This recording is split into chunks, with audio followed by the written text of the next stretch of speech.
Mort suspecte. Affaire JFK. Balle magique et bourbier conspirationniste. Quand un assassinat change une société à jamais. Épisode 4. Le mythe de la déclassification des archives. Alors qu'on commémorait en 2023 le 60e anniversaire de l'assassinat, l'Amérique s'est trouvée à nouveau confrontée à son traumatisme national lors de la déclassification progressive des archives Kennedy. Ce processus, entamé sous Trump et poursuivi sous Biden, promettait enfin de lever le voile sur 6 décennies de secrets. La réalité s'est révélée plus complexe. Entre attentes démesurées, résistance institutionnelle et instrumentalisation politique. L'histoire commence durant la campagne présidentielle de 2016. Donald Trump, alors candidat républicain, se distingue par une promesse audacieuse. Déclassifier l'intégralité des dossiers Kennedy. Les gens méritent de savoir, martèle-t-il dans ses meetings et sur Twitter. Cette promesse n'est pas anodine dans le contexte politique américain. Elle s'inscrit parfaitement dans la rhétorique trumpienne du drain the swamp, assécher le marais, positionnant Trump comme l'outsider prêt à affronter l'État profond pour révéler les vérités cachées au peuple américain. Le 26 octobre 2017, date limite fixée par le JFK Records Act de 1992 pour la déclassification complète, approche. Trump, désormais président, fait face à des pressions contradictoires. D'un côté, sa base électorale et les chercheurs indépendants attendent les révélations promises. De l'autre, la CIA, le FBI et les agences de renseignement insistent pour maintenir certains documents secrets invoquant la sempiternelle sécurité nationale. Le résultat est un compromis typiquement washingtonien. Trump autorise la publication partielle de 2800 documents tout en accordant un délai supplémentaire de 6 mois pour les dossiers les plus sensibles. Je n'ai d'autre choix que de respecter les inquiétudes des agences, déclare Donald Trump, déjà sur la défensive. En avril 2018, nouveau rebondissement. La Maison-Blanche annonce que la déclassification complète est reportée jusqu'en 2021. Trump cède manifestement aux pressions bureaucratiques. J'ai ouvert plus d'éléments du dossier JFK que n'importe quel président, se défend-il sur les réseaux sociaux. Les théoriciens du complot, pourtant largement pro-Trump, crient à la trahison. Roger Stone, conseiller de l'ombre et ami du président, déclare publiquement « La CIA a gagné, l'État profond a gagné ». Ce premier épisode révèle déjà les contradictions d'une administration partagée entre promesses populistes et réalité du pouvoir. Trump, qui s'est présenté comme l'homme qui défierait les institutions, se retrouve à composer avec elles, révélant les limites du pouvoir présidentiel face aux structures permanentes de l'État. L'arrivée de Joe Biden à la Maison-Blanche en janvier 2021 ne change pas fondamentalement la donne. Contrairement aux attentes de certains qui craignaient un enterrement définitif du dossier, l'administration démocrate poursuit le processus de déclassification, mais à son rythme. Le 15 octobre 2021, Biden signe un mémorandum ordonnant un examen et une divulgation des documents restants. En décembre 2021, les Archives nationales publient un premier lot de 1500 documents. Puis, en décembre 2022, c'est la publication la plus massive. Près de 13 000 documents sont mis en ligne. Des chercheurs, comme Jefferson Morley, saluent un pas dans la bonne direction, tout en notant que ces documents contiennent encore de nombreux passages caviardés. Le processus s'accélère en 2023, année du 60e anniversaire de l'assassinat. Entre juin et novembre, 5000 documents supplémentaires sont déclassifiés. Au total, 99% des archives Kennedy sont désormais accessibles au public, du moins en théorie, car la réalité est plus nuancée. De nombreux documents, bien que déclassifiés, comportent des passages illisibles, des noms effacés et des paragraphes entiers noircis au marqueur de la censure. Plus révélateur encore, certains documents sont simplement absents. Des mémos, mentionnés dans d'autres archives, n'apparaissent jamais. Des numéros de série manquent dans les séquences. Le Mary Ferrell Foundation, organisation dédiée à la recherche sur l'assassinat, estime qu'environ 16 000 documents restent inaccessibles ou sont trop caviardés pour être exploités. La résistance des agences de renseignement à une transparence totale, 60 ans après les faits, suscite une question légitime. Que peuvent bien contenir ces documents pour justifier un tel secret? Les explications officielles, comme protéger les méthodes de renseignement ou préserver les relations diplomatiques, sonnent creux face à l'ancienneté des faits. Cette opacité persistante nourrit inévitablement les théories du complot qu'elle prétend combattre. Malgré ses limites, les documents déclassifiés apportent des éclairages précieux sur l'affaire Kennedy, non pas sous forme de révélations explosives uniques, mais comme une mosaïque de détails qui, assemblés, dessinent un tableau troublant des dysfonctionnements institutionnels américains. Premièrement, concernant Oswald, les archives confirment que la CIA et le FBI le surveillaient bien plus étroitement qu'ils ne l'ont admis devant la commission Warren. Des mémos déclassifiés révèlent que la CIA possédait un dossier opérationnel sur Oswald dès 1959, contrairement à ses affirmations. Plus troublant encore, l'agence l'a maintenu sous surveillance après son retour du RSS. Une note interne de 1964 admet qu'Oswald figurait sur la watchlist de la CIA. Information sciemment dissimulée aux enquêteurs officiels. L'ampleur de la dissimulation apparaît clairement dans un mémo de Richard Helms, futur directeur de la CIA, qui instruit ses subordonnés en décembre 1963.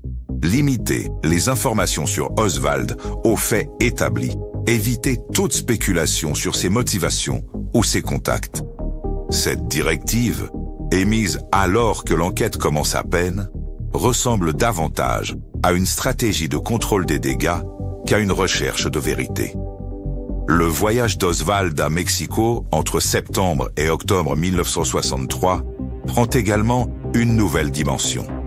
Les documents confirmant qu'il a bien rencontré des agents soviétiques et cubains sont désormais accessibles, bien que le contenu exact des discussions reste flou. Une note du 8 octobre 1963 révèle que la CIA a intercepté un appel téléphonique d'Oswald à l'ambassade soviétique où il mentionne avoir rencontré le camarade Kostikov, identifié comme un agent du KGB spécialisé dans les assassinats. Cette information cruciale n'a jamais été transmise au Secret Service avant Dallas. Concernant la mafia, les documents déclassifiés établissent définitivement les contacts entre la CIA et des figures du crime organisé pour assassiner Castro. Un mémo de 1975 reconnaît que la CIA a offert 150 000 $ à John Roselli et Sam Giancana pour éliminer le leader cubain. Plus significatif encore, ces contacts se poursuivaient activement à l'automne 1963, juste avant l'assassinat de Kennedy. Un rapport interne de la CIA admet que cette opération, nom de code Amlash, constituait un assassinat à peine voilé. Sur le front du FBI, les révélations sont tout aussi accablantes. Un mémo de J. Edgar Hoover, daté du 29 novembre 1963, affirme que l'agent James Hosty a reçu un appel téléphonique d'Oswald 2 semaines avant l'assassinat. Autre document explosif, une note du bureau de Dallas, datée du 9 novembre 1963, qui rapporte qu'un informateur a signalé qu'un groupe extrémiste prévoyait d'assassiner Kennedy lors de sa visite. Cette alerte a été classée sans suite.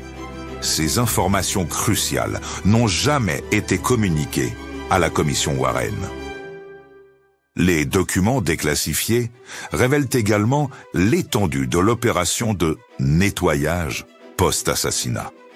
Un télégramme de la CIA, daté du 26 novembre 1963, ordonne à toutes les stations européennes de contrer les spéculations sur l'implication soviétique, avant même toute enquête sérieuse.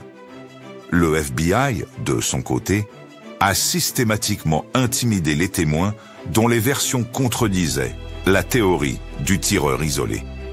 Un rapport interne de 1964 mentionne des entretiens de persuasion avec plusieurs témoins clés du Dealey Plaza.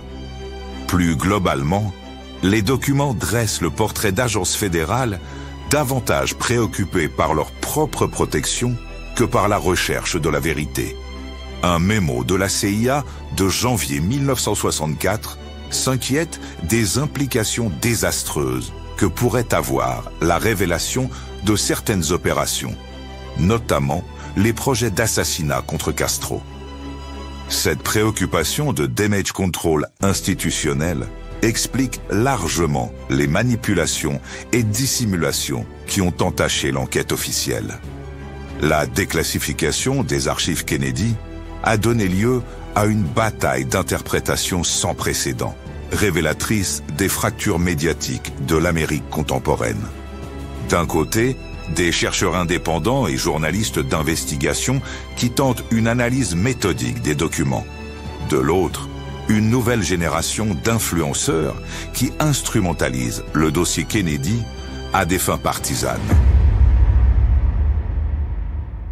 Dès décembre 2022, l'administration Trump avait accordé un accès privilégié aux documents à certaines figures médiatiques de la droite alternative. Jack Posobiec, ancien officier de renseignement naval, devenu influenceur conservateur, reçoit ainsi des centaines de pages avant leur publication officielle.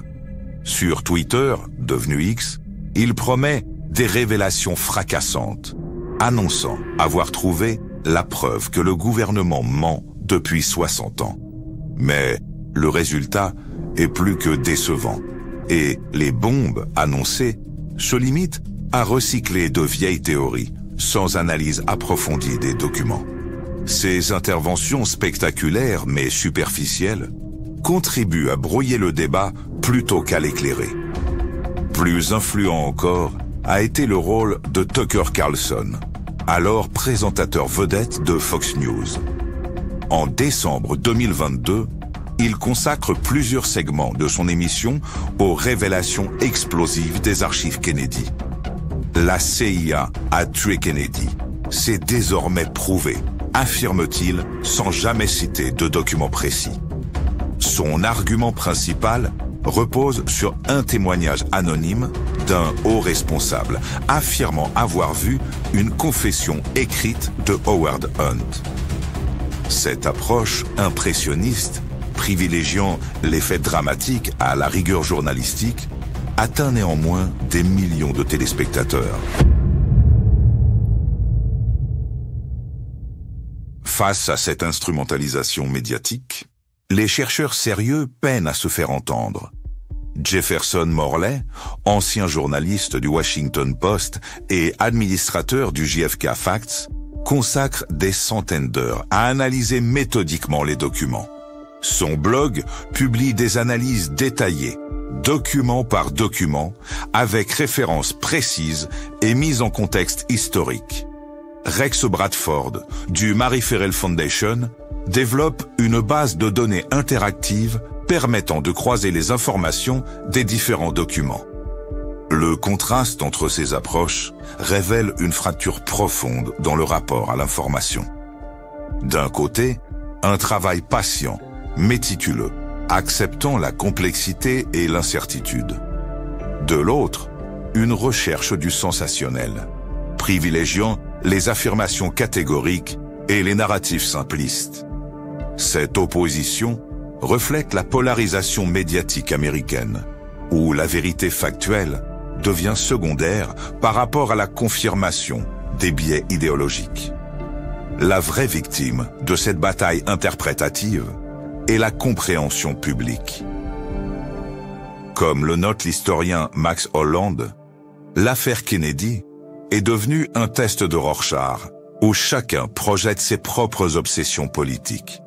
Les médias traditionnels, pris entre sensationnalisme et prudence excessive, ont largement échoué à fournir une analyse équilibrée des nouvelles informations. Le New York Times et le Washington Post ont consacré quelques articles à la déclassification, mais sans investigation approfondie, se contentant souvent de rapporter les positions officielles.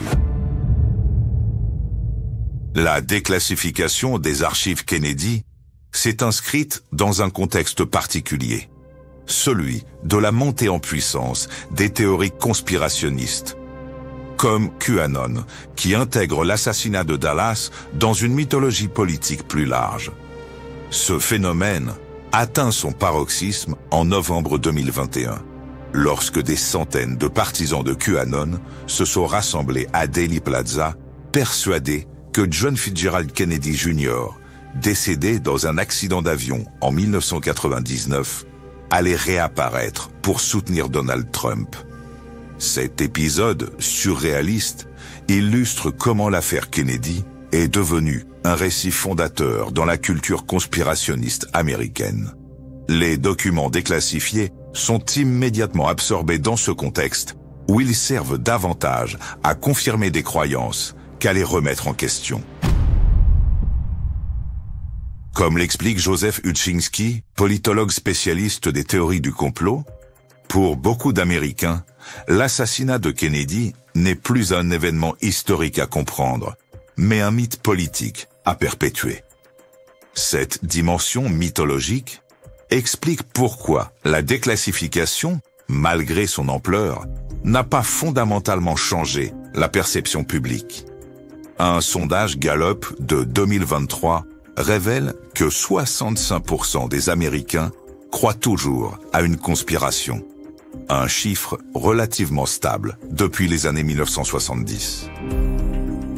Plus révélateur encore, 30% des sondés affirment « Nous ne connaîtrons jamais la vérité, quelles que soient les preuves présentées ». Cette résistance aux faits reflète une crise plus profonde de la confiance institutionnelle. L'affaire Kennedy est devenue le symbole d'une méfiance chronique envers les versions officielles et les institutions gouvernementales. Chaque caviardage, chaque document manquant renforce cette suspicion. Comme le note l'historienne Catherine Olmsted, l'opacité persistante du gouvernement sur Kennedy a créé un cercle vicieux. Plus les agences dissimulent d'informations, plus elles alimentent les théories du complot qu'elles prétendent combattre. Au terme de ce processus de déclassification, quel bilan peut-on dresser? Premièrement, sur le plan factuel, les documents confirment ce que les chercheurs sérieux soupçonnaient depuis longtemps. L'enquête officielle était profondément viciée.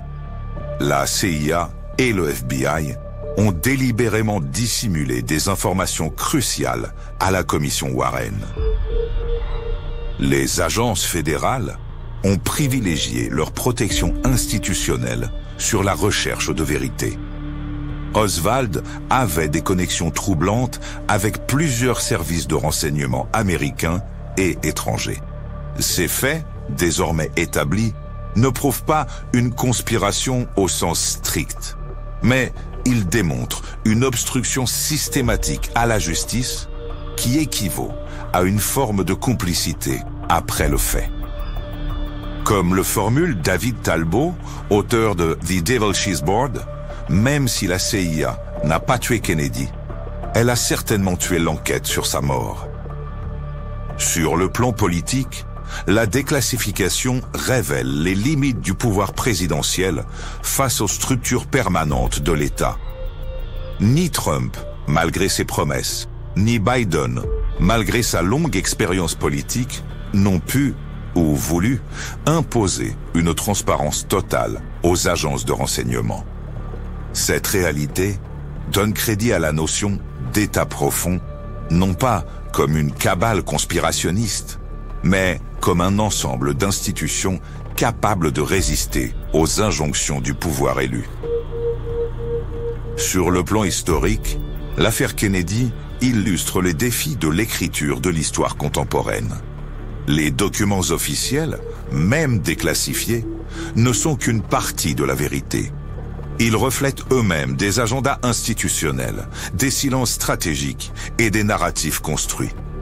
Comme le rappelle l'historien Peter Dale Scott, les archives gouvernementales ne sont pas des fenêtres transparentes sur la réalité historique, mais des constructions bureaucratiques qui servent certains intérêts. Enfin, sur le plan culturel, l'assassinat Kennedy reste le trou noir de la conscience américaine. Un événement dont la gravité est telle qu'il déforme tout autour de lui. 60 ans après, il continue de façonner la perception publique des institutions, de la politique et du pouvoir. Comme l'écrit Don DeLillo dans Libra, son roman sur l'assassinat, ce qui a commencé à Dallas n'est pas encore terminé. La déclassification des archives, loin de clore le débat, l'a enrichi de nouvelles questions. Elle n'a pas apporté la preuve définitive, espérée par certains, mais a confirmé que l'histoire officielle était, au mieux, incomplète, au pire, sciemment trompeuse.